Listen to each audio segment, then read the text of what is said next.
खुलुमबाय बेयो बड'लेण्ड इंखं टेलिभिजन दिनै 2 आगस्ट 2022 मंगलबार खालि सानसेनि बरादखौ नोंथांमोननि खाथियाव लाबोदों आं सदानन्द दैमारिया।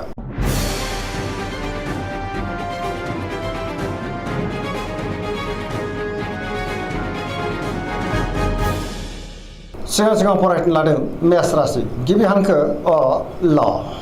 दिनैनि साना मोजां आरो गाज्रिनि गेजेरजों बाबेरलांगोन। गोजोननि आंखाल जानोबो हागौ, गोसोआव जिंगाया बांगोन। गुबुननि थाखाय नाङा फाङा जेंनायाव गोग्लैनांनोबो हागौ। नेगेटिभ एनार्जिनि गोहोमबो गोग्लैनो हागौ, सांग्रां जानांगोन।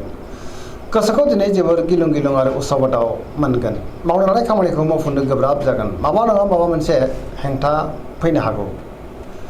देहाया दिनै मोजाङै थागोन, अब्लाबो नाथाय जानाय लोंनायाव सांग्रां जानांगोन। रांखावरियाव मोजां, नाथाय खरसाया बांगोन। बेफार फालांगियाव मोजां होनजायो, समाजाव मान मोननो हागोन।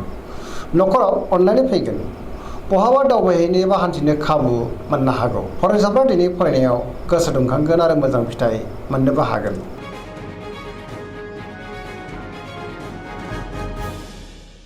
वृष राशि गिबि हांखो इ उ ब।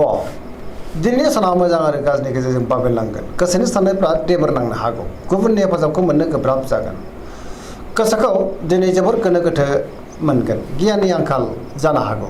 गोथों आरो गोग्गो साननो रोंनाय नङा। गोसोनि बोलोआ लोरबां जागोन। मावनो लानाय खामानिखौ मावफुंनो हागोन। समाजाव मान मोनगोन। रांखावरियाव बारा मोजां नङा। मोननो गोनांखौ दिनै मोननो गोब्राब जागोन। माबा नङा माबा मोनसे हेंथा फैनो हागौ। बेफार फालांगियाव बारा मोजां नङा, गोबां खहा जानांनोबो हागौ। बहाबा थाङोब्ला दिनै मोजां आरो लामा सामायाव मोजाङैनो हान्थिनोबो हागोन। न'खराव बिसि फिसायनि गेजेराव एना एनि फैनोबो हागौ। गोसोनि साननायफ्रा गोरोबलायाबो जानो हागौ। देहाया मोजाङै थागोन। सेंग्रा सिख्लाफ्रा दिनै जोबोर आला खाला जागोन। बहानिफ्रायबा हरखाबै गाज्रि खौरांबो फैनो हागौ। फरायसाफ्रा दिनै फरायनायाव गोसो दुंखांगोन। गोसोनि साननायफ्रा नाथाय देबोर नांगोन।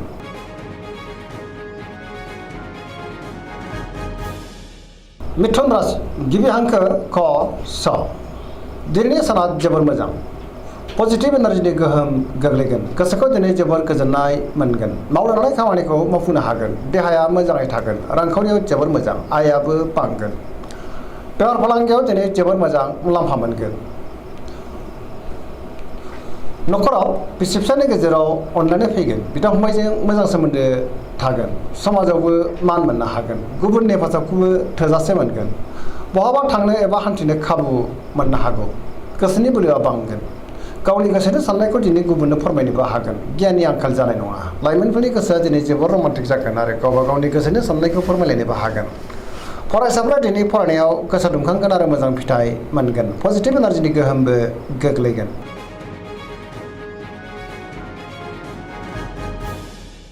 कर्कट राशि गिबि हांखो ड ह। दिनैनि साना जोबोर मोजां। गियाननि आंखाल जानाय नङा। सोरजोंबा बाख्नाय जानो हागौ। गुबुननि हेफाजाबखौ थोजासे मोनगोन। गोसोखौ दिनै जोबोर गोजोननाय मोनगोन। मावनो लानाय खामानिखौ थि समावनो आरो गोरलैयैनो मावफुंनोबो हागोन। रांखावरियाव दिनै जोबोर मोजां। बेफार फालांगियावबो दिनै जोबोर मोजां मुलाम्फा मोननो हागोन। मोननो गोनांखौबो दिनै मोननो हागोन। देहाया मोजाङै थागोन। गुबुननि थाखाय गोबां मोजां खामानि मावनानै होनोबो हागोन आरो गुबुननिफ्राय थोजासे हेफाजाबखौ मोननो हागोन। गुबुननि गोसोखौ बोनोबो हागोन। न'खरावबो बिसि फिसायनि गेजेराव अननानै फैगोन। बिमा बिफानि अननाय आरो बोरखौ मोनगोन। गोसोनि साननायफ्रा दिनै मोगथाङाव जाफुंगोन। समाजावबो बयजोंबो गोरोबनो रोंगोन आरो थानो हागोन। लाइमोनफोरनि गोसोआ दिनै जोबोर रमान्टिक जागोन आरो गावबा गावनि गोसोनि साननायखौ फोरमायलायनोबो हागोन। पजिटिभ एनार्जिनि गोहोमबो गोग्लैगोन।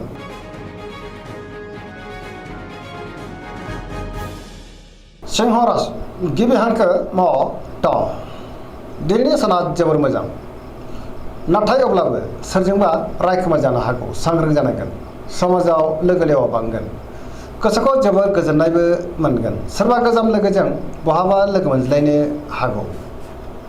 गोसोआव गोथों आरो गोग्गो साननाय फैगोन। मावनो लानाय खामानिखौ थि समावनो मावफुंनोबो हागोन। गोसोआबो दिनै जोबोर रमान्टिक जागोन आरो लाइमोनफ्रा गावबा गावनि गोसोनि साननायखौ फोरमायलायनो हागोन। रांखावरियाव दिनै जोबोर मोजां, गोबां धोन आरजिनो हागोन। आयाबो बांगोन। बेफार फालांगियाव दिनै जोबोर मोजां मुलाम्फा मोनगोन। न'खराव बिसि फिसायनि गेजेराव अनलायनाय फैगोन आरो गोजोन थासारि फैनो हागोन। गोसोनि बोलोआबो बांगोन। समाजाव बयजोंबो अनसायजागोन। गुबुननि गोसोखौ गोरलैयैनो बोनो हागोन। लाइमोनफ्रा जोबोर रमान्टिक जागोन आरो गावबा गावनि गोसोनि साननायखौ फोरमायलायनो हागोन। बहानिफ्रायबा मोजां खौरां फैनोबो हागौ। पजिटिभ एनार्जिनि गोहोमबो गोग्लैगोन।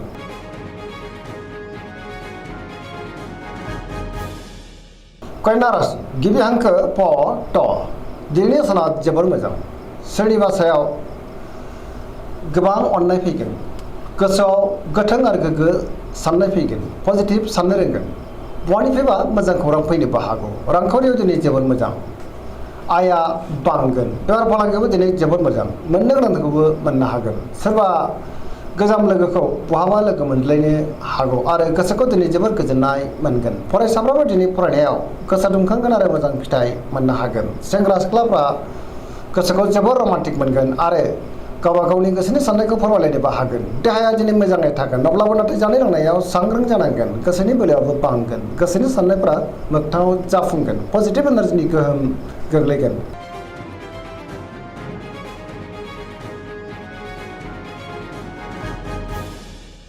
तुला राशि गिबि हांखो र ट दिनैनि साना जोबोर मोजां। बहाबा दावबायहैनो बा हान्थिनो खाबु मोननो हागौ। सिगांनि बबेबा आद्रा खामानिखौबो दिनै मावफुंनो हागोन। गोसोखौ दिनै जोबोर गोजोननाय मोनगोन। गोसोनि बोलोआबो बांगोन। गोसोनि साननाया मोगथाङाव जाफुंगोन। मावनो हानाय खामानिखौ थि समावनो आरो गोरलैयैनो मावफुंनोबो हागोन। देहायाबो दिनै मोजाङैनो थागोन। गोबां मोजां खाबु फैनोबो हागौ। गोथों आरो गोग्गो साननो रोंगोन। रांखावरियाव दिनै जोबोर मोजां। मोननो गोनांखौबो मोननो हागोन। न'खराव बिसि फिसायनि गेजेराव अनलायनाय फैगोन। बिदा फंबायजों मोजां सोमोन्दो थागोन। समाजावबो दिनै गोबां मान मोनगोन। बेफार फालांगियाव दिनै जोबोर मोजां मुलाम्फा मोनगोन। सोरजोंबा बाख्नाय जानो हागौ। लिरनाय फरायनायाव दिनै जोबोर आखा फाखा जागोन आरो मोनफ्रोमबो खामानिखौ मोजाङैनो मावफुंलांनो हागोन।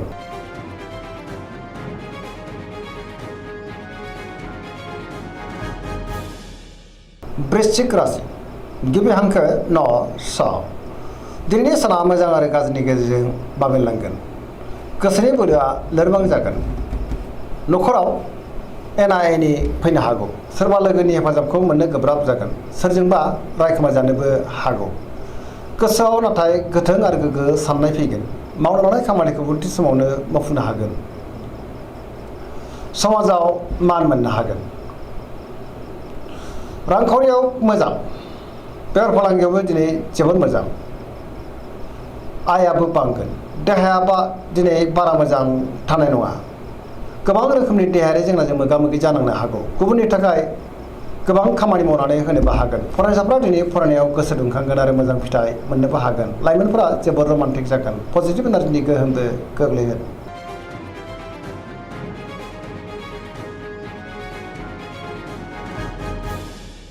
धनु राशि गिबि हांखो ध फ भ दिनैनि साना जोबोर मोजां।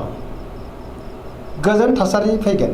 गोसोनि साननायफ्रा जाफुंगोन। गुबुननि हेफाजाबखौ मोननो हागोन। गोसोआव पजिटिभ साननाय फैगोन। गोथों आरो गोग्गो साननो रोंगोन। पजिटिभ एनार्जिनि गोहोम गोग्लैगोन। सोरजोंबा बाख्नाय जानोबो हागौ। धोरोमारि बिथिङाव दिनै गोसो दुंखांगोन। मावनो लानाय खामानिखौ थि समावनो आरो गोरलैयैनो मावफुंनोबो हागोन। बहाबा थाङोब्ला दिनै जोबोर मोजां। रांखावरियाव जोबोर मोजां होनजायो। अब्लाबो नाथाय खरसायाबो बांगोन। बेफार फालांगियाव दिनै जोबोर मोजां मुलाम्फा मोननो हागोन। देहायाबो मोजाङै थागोन। अब्लाबो नाथाय जानाय लोंनायाव सांग्रां जानांगोन। न'खराव अनलायनाय फैगोन। बिमा बिफानि अननाय आरो बोरखौ दिनै मोननो हागोन। लाइमोनफोरनि गोसोआ दिनै जोबोर रमान्टिक जागोन आरो गावबा गावनि गोसोनि साननायफोरखौ फोरमायलायनोबो हागोन। फरायसाफ्राबो दिनै फरायनायाव गोसो दुंखांगोन आरो मोजां फिथाइ मोननोबो हागोन। पजिटिभ एनार्जिनि गोहोमबो गोग्लैगोन।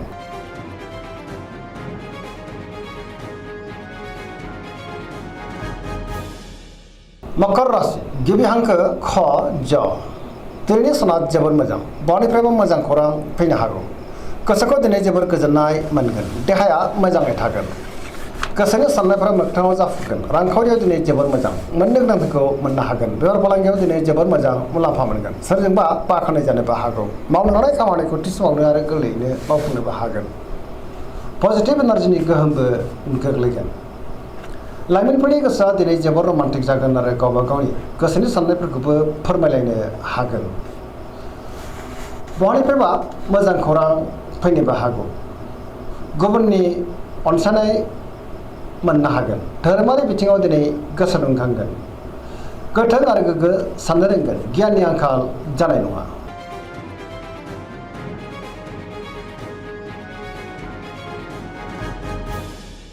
कुम्भ राशि गिबि हांखो ग स दिनैनि साना जोबोर मोजां गोसोनि बोलोआ बांगोन गोसोखौ दिनै जोबोर गोजोननायबो मोनगोन मावनो हानाय खामानिखौबो थि समावनो आरो गोरलैयैनो मावफुंनोबो हागोन बहाबा दावबायहैनाय बा हान्थिनो खाबु मोननो हागौ बहानिफ्रायबा मोजां खौरांबो फैनो हागौ समाजाव मान मोननो हागोन रांखावरियाव मोजां गोबां धोन आरजिनो हागोन बेफार फालांगियावबो दिनै जोबोर मोजां मुलाम्फा मोनगोन देहाया मोजाङै थागोन न'खरावबो बिसि फिसायनि गेजेराव अनलायनाय फैगोन बिदा फंबायजों मोजां सोमोन्दो थागोन गोसोनि साननायफ्रा मोगथाङाव जाफुंगोन गुबुनजों मोजां सोमोन्दो लाखिनो रोंगोन सेंग्रा सिख्लाफ्रा जोबोर रमान्टिक जागोन आरो गावबा गावनि गोसोनि साननायखौ फोरमायलायनोबो हागोन